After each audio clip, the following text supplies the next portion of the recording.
First Yod Qal Imperfect. Okay, here's our imperfect.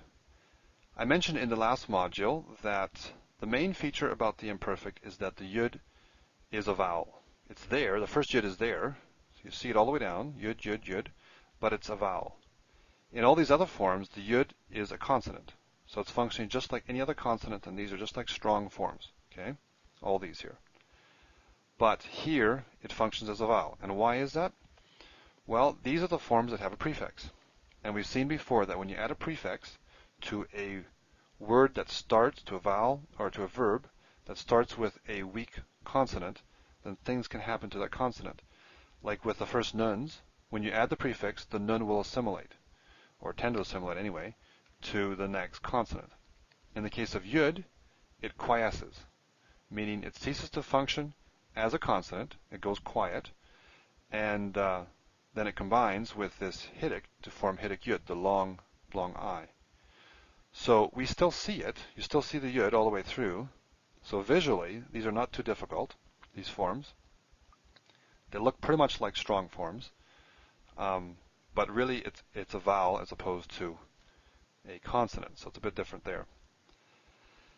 The other thing is that we have the patach as the theme vowel, but that's just because it's a stative.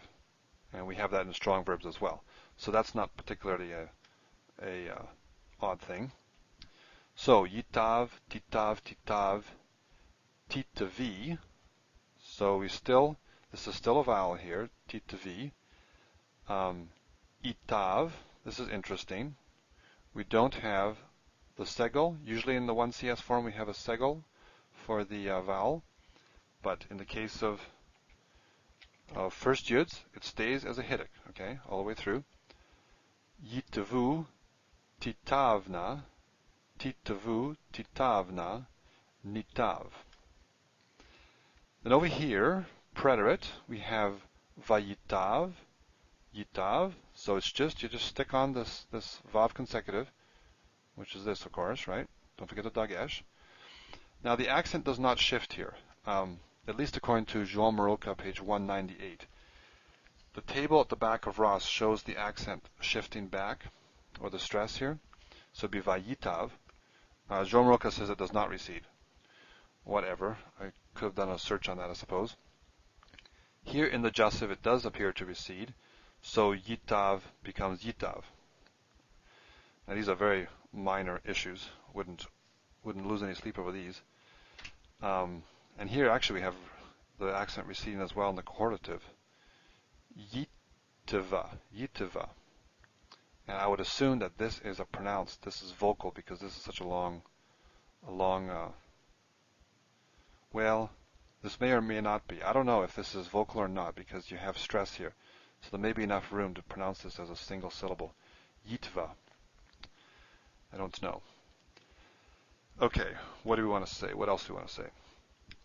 The imperfect and its cousins are almost regular. Okay, you see the Yud. It looks very strong. The Yud is present but quiescent. Hidik Yud forms with a previous vowel. So it's there, but has become like a vowel. And the theme vowel is patach, which is largely a function of the fact that it's stative. Anything else? Oh yes, comparing it. So here we can see how similar it is. The strong, this of course is the imperfect for both of them. The strong Qal, yifkod, becomes yitav. Okay? Tifkod, titav. See how similar they are? All the way through. This one's a bit different because F code, we don't have that segel there. Yitav.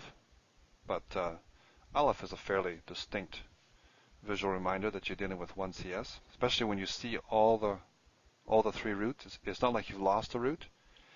You see, if you lose a root, if it assimilates so it's not so obvious, or if it drops, then you may mistake a prefix form for one of the root letters. But in this case, the Yud is there. I know it's not a consonant, but at least you can see that you had three roots there.